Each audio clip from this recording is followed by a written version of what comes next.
I would like to welcome you on this beautiful Sunday morning.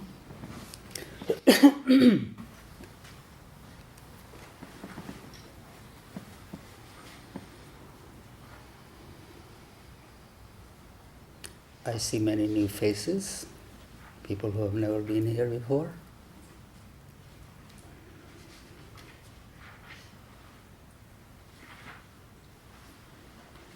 All these prayers and chantings that we are doing,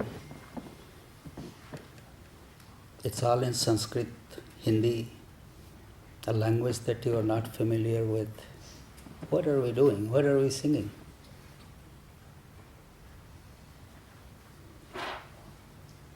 This is all about you.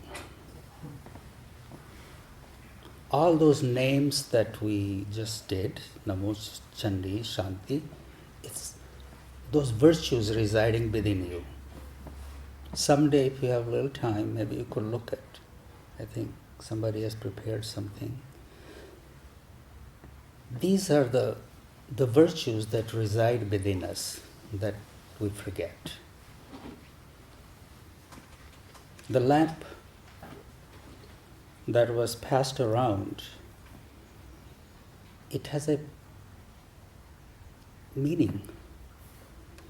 Lamp sits on the altar. And actually, if you paid attention to, we just created a new logo of the ashram. And our new logo is, there is a lotus. On top of the lotus is a flame. The flame really represents our life. Think about that. Our life.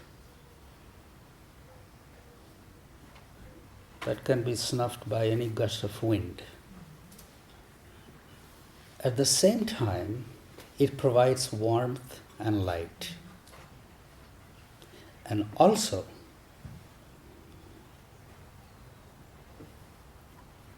it's transformation. The oil is burning. There is little gas and heat. The transformation is happening. That transformation is providing warmth and light. It's not real. It's in the process of transforming. It's not stagnant. It's moving. Every moment is different. And this is our life too. Every moment we are changing. We cannot step in the same river twice. We get in trouble when we start thinking about the way it used to be in the past, and it's not here now, and we are stuck there comparing.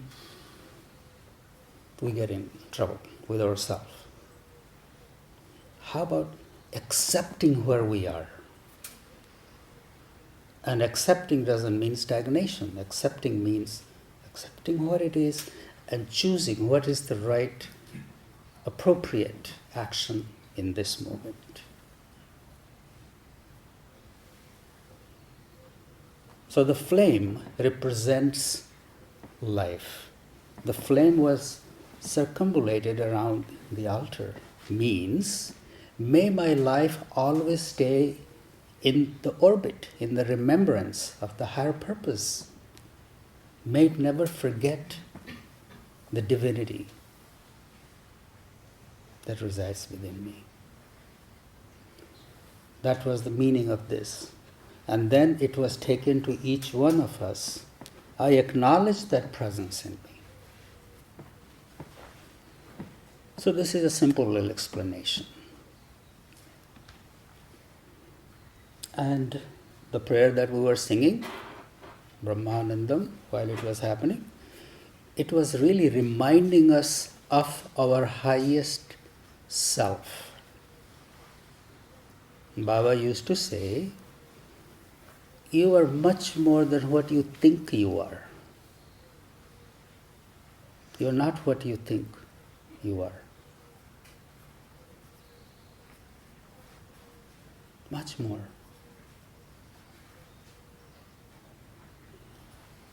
Satchidanand, our true self, is absolutely pure, whole, complete unto itself.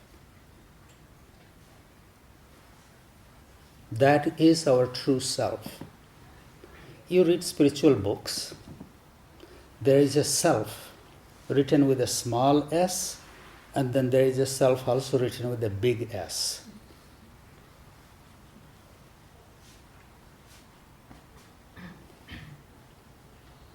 There are two aspects of human life.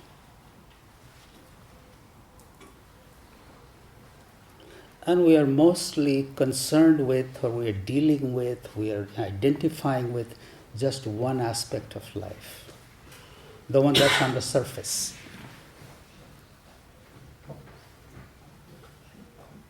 Problems related to body, mind, or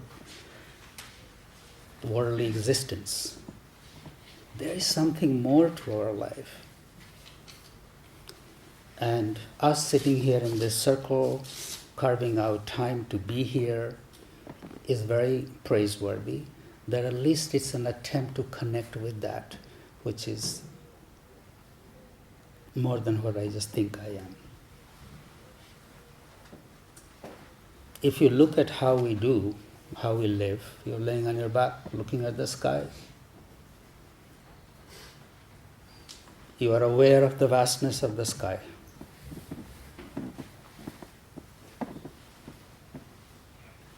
Something happens, a plane appears or a big hawk appears, you begin to follow the hawk. You begin to follow the plane. You have totally forgotten about the sky.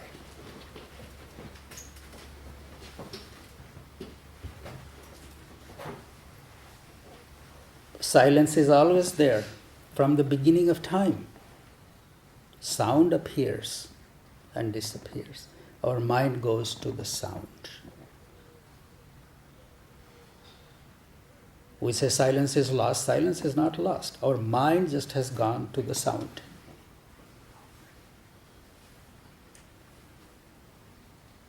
You read the newspaper every day.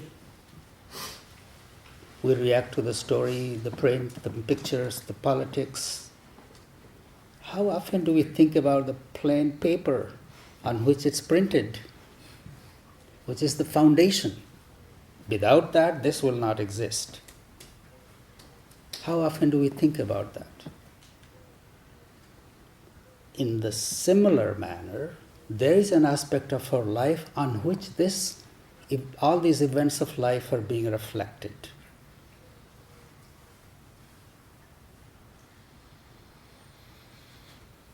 Taking our attention a little bit to that part of the self is a spiritual life, is a spiritual practice. Thinking about that at least being aware of this, that whatever drama is happening around my life, that's not the whole thing. There is something more. Taking our attention to that, even for a moment in the day, gives us freedom.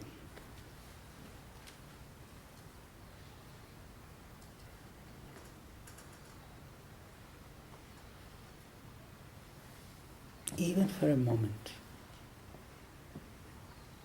We get into a thought pattern, we get a problem to solve, we get some struggle, some challenge. See how our mind is 24 hours engaged in that. How can we disconnect from that and think about the other aspect?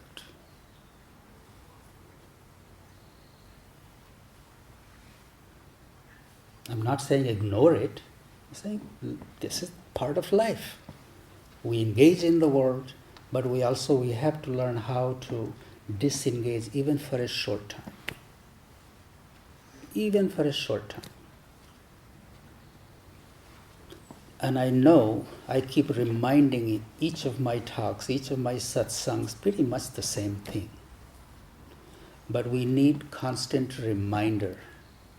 We need constant reminder. It's not that we don't know. We know it. We listen, we hear, we talk, we do all kinds of things, but then we go back and we go back to the world. So it's a habit of the mind that has been created from the moment we are born.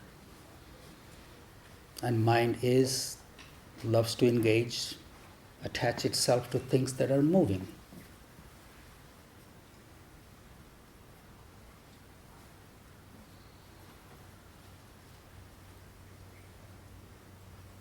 Just training it a little bit towards that which is constant, which is still, which does not change. In my thinking, the definition of God is that which never changes. It's not inert, it's very conscious, but it doesn't change. It doesn't judge, it doesn't take sides, it has no preference. That's what the prayer was all about. Triguna Rahitam, beyond all the gunas, beyond all the attributes, beyond all the judgments. What is it? That remains absolutely whole, pure, unblemished. And that is within us too, on which all these things are reflecting.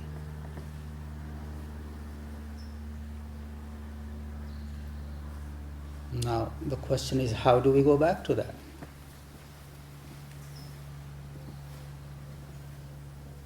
Our mind is not used to it, so how do we go there? Very simple. Stop your breath for a moment. Just stop. Energetically take a step back and take a deep breath. Let this be the ritual, let this be the practice, let this be a practice that you do many times during the day. You don't need to talk about it, you don't need to analyze it, you don't need to have somebody's approval. It's something you can create for yourself, no matter where you are.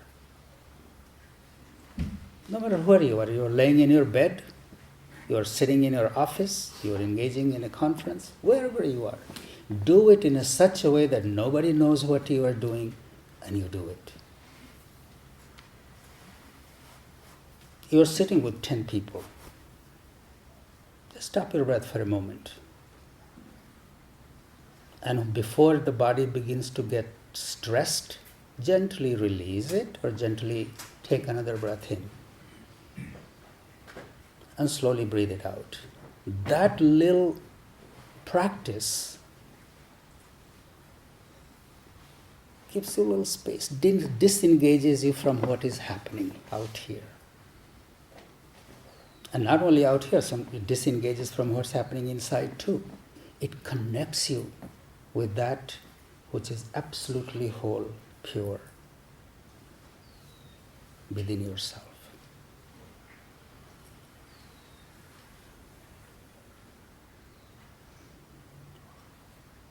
It's like going back to our roots.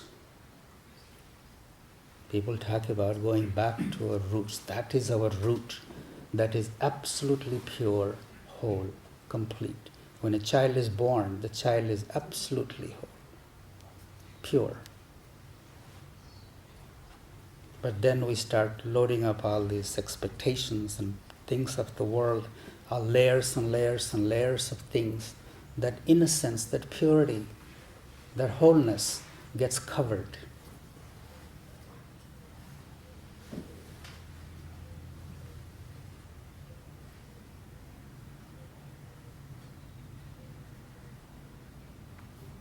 The analogy that I give, that people like very much, is like you're going to bathe in the river,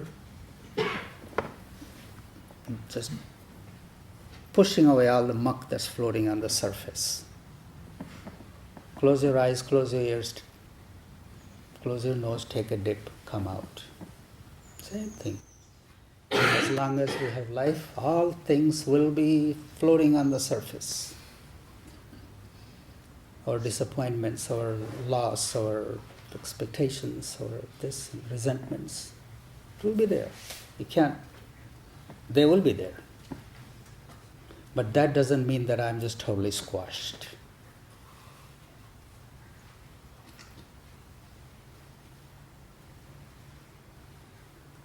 One of the biggest problem nowadays is people dealing with aging. I really see. Here it's much more so. In India, people accept, okay, I've lived my life and I'm ready to go. Here we have so much stuff that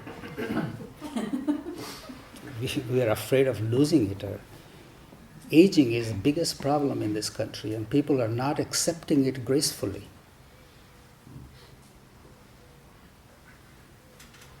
And that doesn't bring any joy. If we know where we are, in what phase of life we are in, what is the dharma of that phase of life, live that, accept it. Whether you like it or not, it's changing. Every moment your body is leaving you. Just like the flame is constantly transforming, it's never the same. So accept the fact, here you are, wherever your body is, do whatever you can to stay in good health. But don't compare, oh, when I was 25, I used to have so much fun. Now I can't. Yeah, you can't.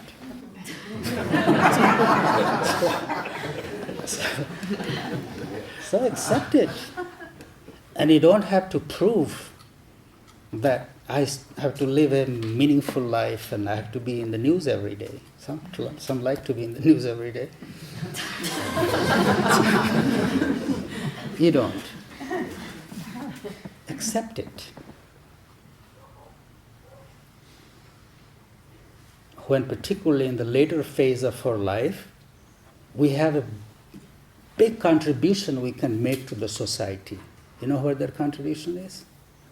Stillness, peace, acceptance. The very moment we entertain those thoughts in our body puts out a vibration. And that vibration goes out and touches others. So you can still make a contribution to the society by staying in a peaceful place in your heart and mind. Yes, it doesn't get written in the newspaper, doesn't matter. Nobody acknowledges it, doesn't matter. As long as you acknowledge it, that's what I'm doing.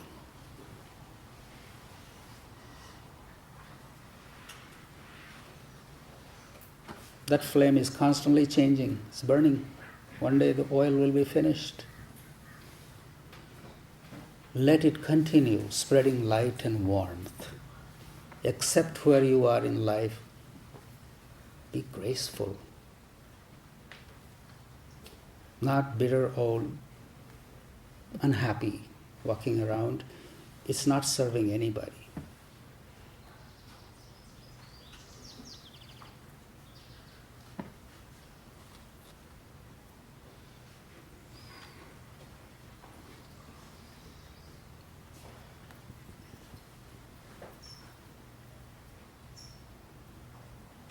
In India, we have a joint family system. Grandparents are there, parents are there, children there, grandchildren, everybody lives in a big household.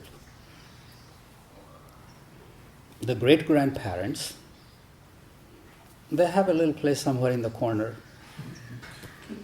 And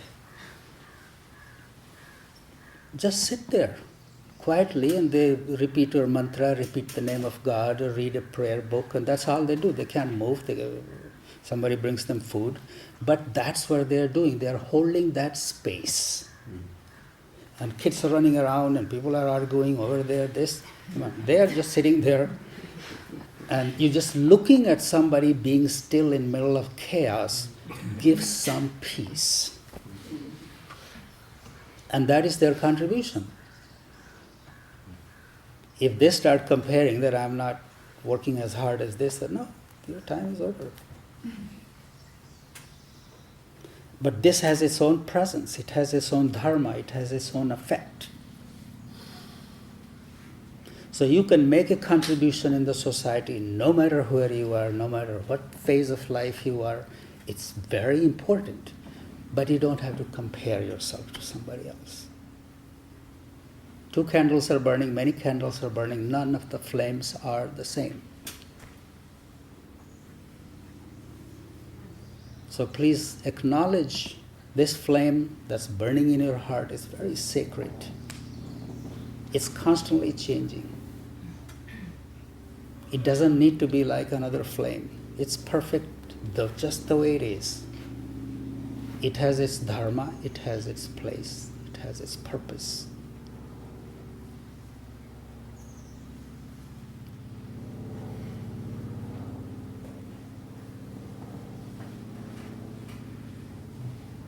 If you ever are blessed enough to just stop from whatever is going on, take a step back and ask, why was I born? What am I doing?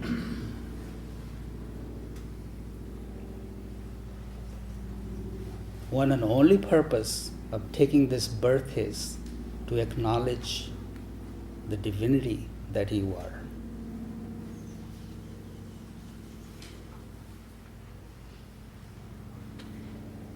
If something that doesn't serve it, doesn't need to lead my life.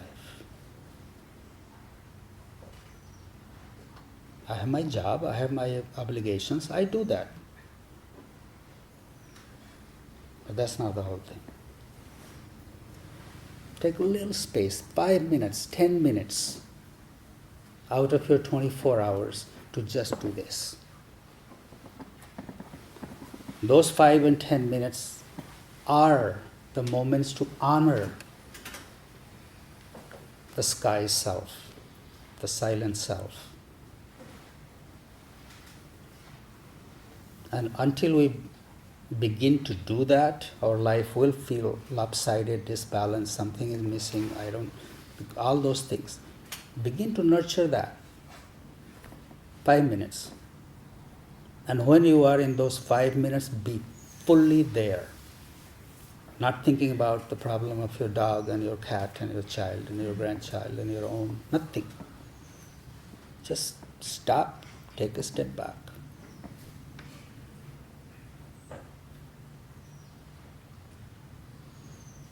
Thoughts will come. Even in those 5 minutes, they will come, maybe sometimes even more. There was a disciple who went to his guru. Guru said, I can teach you the science to make gold. Here is a mantra. Reciting this mantra, if you touch any metal, it will turn into gold. With this newfound knowledge, the disciple got very, and the guru noticed it. I have made a mistake. Here was this peaceful little guy, now he said, yes, but he couldn't take the science back.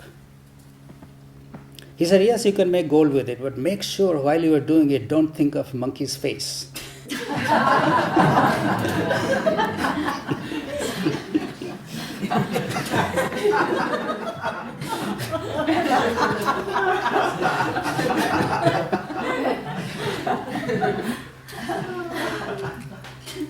So guess what? Every time he sat down to do that face.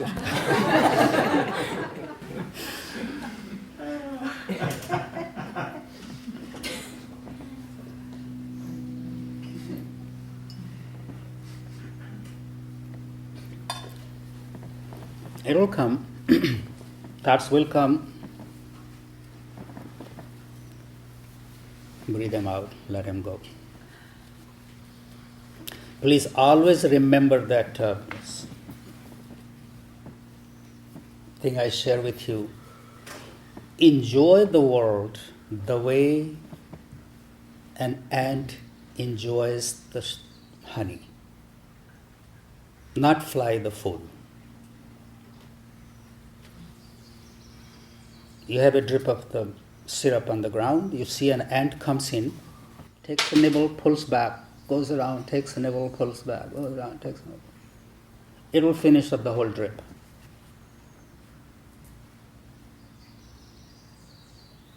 Fly will come in, it will land on it, and the wings get smeared with the honey and then it staggers off. You have seen it. In order to enjoy this life, we have to learn how to disengage, pull back, just for a short time. A breath.